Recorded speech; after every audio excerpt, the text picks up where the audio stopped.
August 7, 1942, 11:30 a.m. The skies over Guadalcanal. Japanese fighter Ace Saburo Sakai spots 8 aircraft circling below at about 8,000 feet. From his altitude at 12,000 feet, they look like American F-4F Wildcat fighters. Easy targets.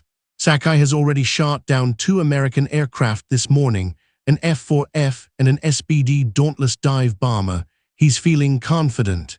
Invincible. He signals his 2 wingmen and begins his attack dive. As he closes from 200 yards to 100 yards to 50 yards, reality hits. These aren't Wildcats. They are SBD Dauntless dive bombers. Each one has a rear-facing gunner with twin, 30-caliber machine guns. Sakai has flown directly into a hornet's nest. He's too close to pull away now, too committed. He has to go through with the attack. He lines up on the nearest SBD and prepares to fire. Before he can press the trigger, the American rear gunner, Radio Man 3rd Class Harold Elliott Jones, opens fire. A short burst, maybe 20 rounds. One bullet punches through Sakai's windscreen, through his leather flight goggles, into his skull just above his right eye. The impact is catastrophic. His left eye goes blind instantly. His right eye fills with blood. The right side of his face explodes in agony. Half his body goes numb, paralyzed. His Zero fighter rolls inverted and enters a death spiral. Any normal pilot blacks out from shock and pain, dies in the cockpit, rides the aircraft into the ocean. Saburo Sakai is not a normal pilot.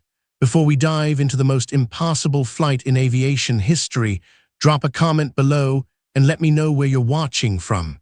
And if you're enjoying these deep dives into real World War II stories, hit that subscribe button. Saburo Sakai was born August 25, 1916, in Saga Prefecture, Japan. Direct descendant of samurai warriors.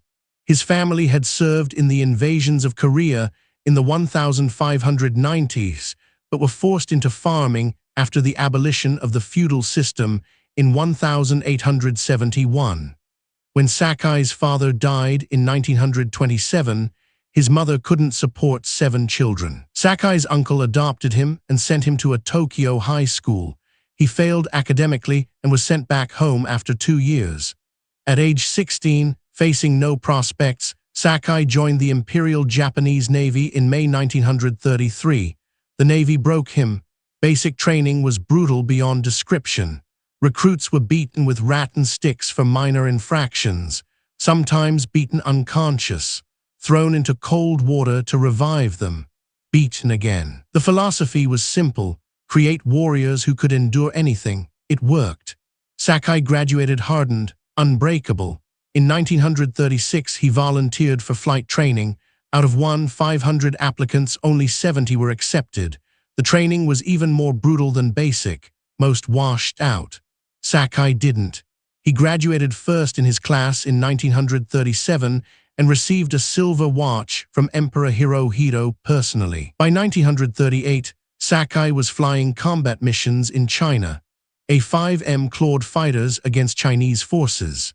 In October 1939, he scored his first kill, a Soviet-built DB-3 bomber. In 1940, he transitioned to the new A6M Zero fighter, the most advanced fighter aircraft in the world at that time. Faster, more maneuverable, longer range than anything the Allies had. When Japan attacked Pearl Harbor on December 7, 1941, Sakai was stationed in Taiwan with the Tainan Air Group, an elite fighter unit. On December 8, he flew one of 45 Zeros that attacked Clark Airfield in the Philippines. The Tainan Air Group would produce more aces than any other Japanese unit in the war. By August 1942, Sakai had 60 confirmed kills. He was one of Japan's top fighter aces. Fearless, aggressive, skilled. On August 7, 1942, American forces launched Operation Watchtower, the invasion of Guadalcanal. The Japanese were caught completely by surprise. The Tainan Air Group scrambled from their base at Rabaul, New Britain, 640 miles away. Their mission: attack the American invasion fleet and airfields.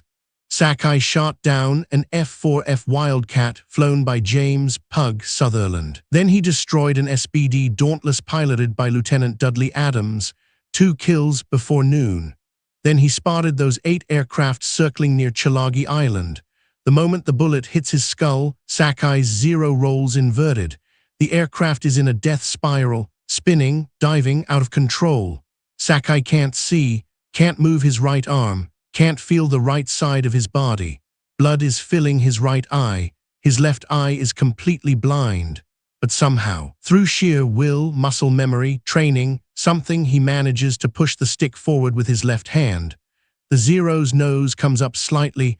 He uses his left hand to level the wings. The spiral stops. The aircraft is in controlled flight. Barely. Now comes the hard part. Sakai is 640 miles from Rabaul, his only friendly base. He's flying a damaged Zero with an engine that's running rough from battle damage. He has maybe 4 to 5 hours of fuel at cruise speed. He can barely see. Every few minutes, he wipes blood from his right eye with his left hand. His right arm is completely paralyzed and gets a brief glimpse of the horizon or his instruments. Then blood fills his eye again and he's flying blind. He has to maintain altitude, maintain heading, avoid American fighters, navigate across open ocean with no landmarks, and land the aircraft if he makes it back. Using one hand, one eye, and half a brain. For the first hour, Sakai fights to stay conscious. The pain is unbearable. Blood loss is making him weak. Every minute he thinks about giving up, about rolling the aircraft inverted and diving into the ocean, ending it quickly. But he doesn't. He keeps flying. Around hour 2, his right eye clears slightly. The bleeding has slowed. He can see intermittently, enough to check his compass heading, enough to verify altitude. He's flying at about 10,000 feet, heading roughly west-northwest toward Rabaul. The engine is still running but sounds wrong. Rough, vibrating. He doesn't know how much fuel he has left. The fuel gauge is one of the instruments he can't see clearly through the blood. Hour 3, the pain hasn't lessened. His head feels like it's splitting open. The right side of his face is numb and swollen. He still can't move his right arm, but he's still flying, still heading west. Ocean below is empty. No ships, no aircraft, just endless blue water and occasional clouds. He starts to doubt. Maybe he's flying the wrong direction. Maybe his compass is damaged. Maybe he's already missed Rabaul and is flying out into the open Pacific.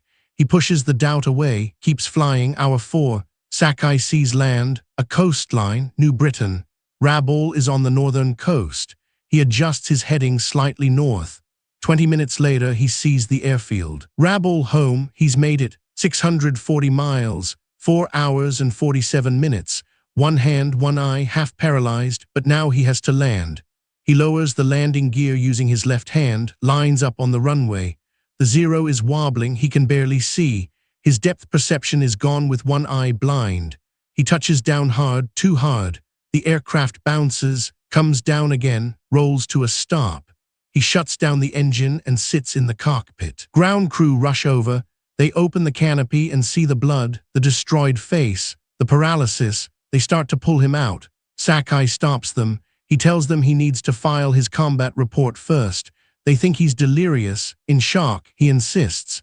He climbs out of the cockpit barely and walks to the operations building. His face is destroyed.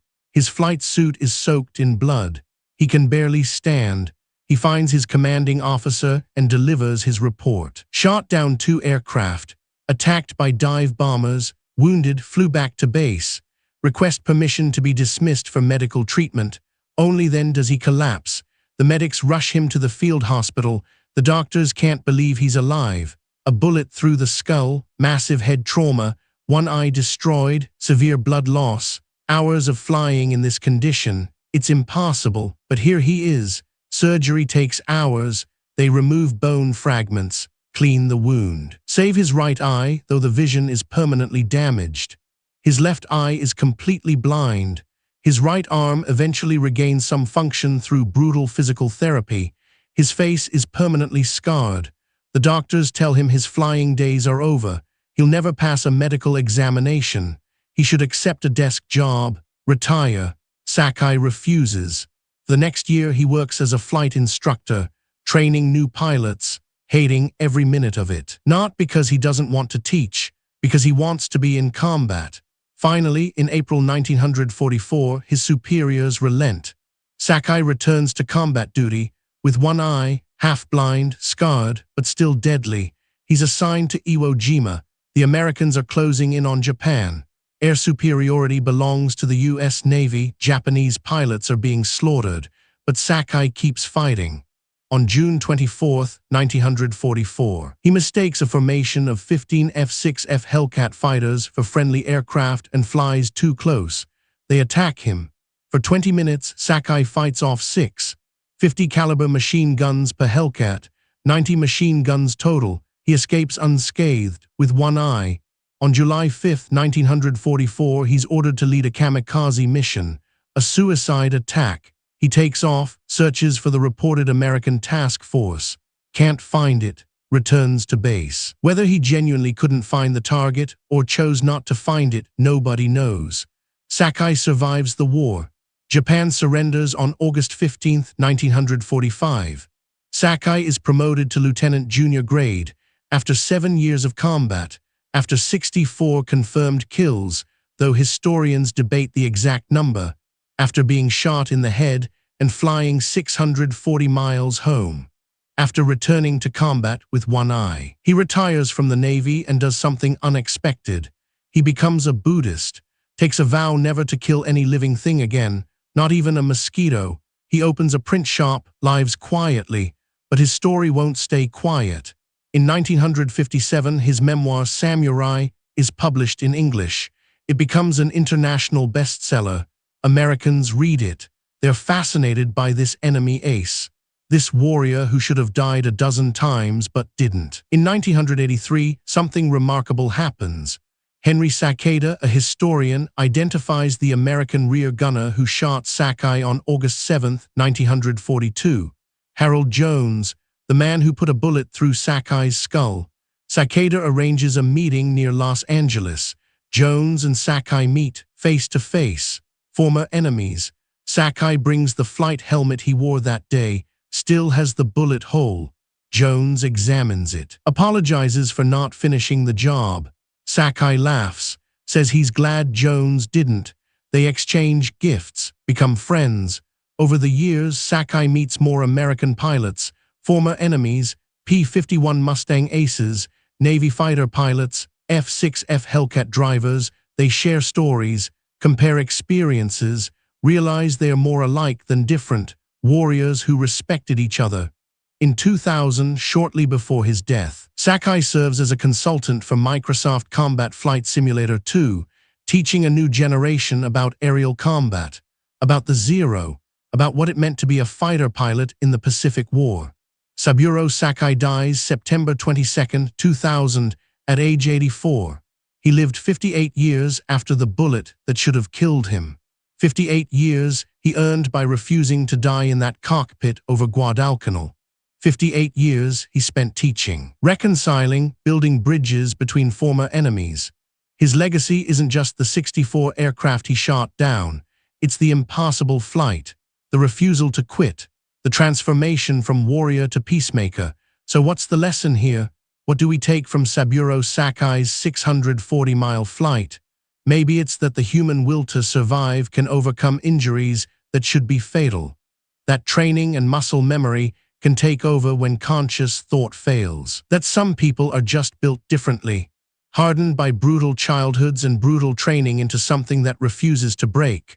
Or maybe the lesson is simpler. Sometimes you just have to keep flying, even when you're blind, even when you're paralyzed, even when logic says you're already dead. You keep your hand on the stick and you keep flying until you can't anymore. And sometimes, impossibly, you make it home. August 7th, 1942. A bullet through the skull. 640 miles to fly. One hand, one eye, half a brain. 4 hours and 47 minutes. And when he lands, he files his report before collapsing. The incredible true story of Saburo Sakai. If this story amazed you, hit that like button and subscribe to the channel. There are dozens more incredible World War II stories that deserve to be told, and I'll be bringing you a new one every week. Drop a comment below. Could you have flown 640 miles half-blind and paralyzed? Thanks for watching.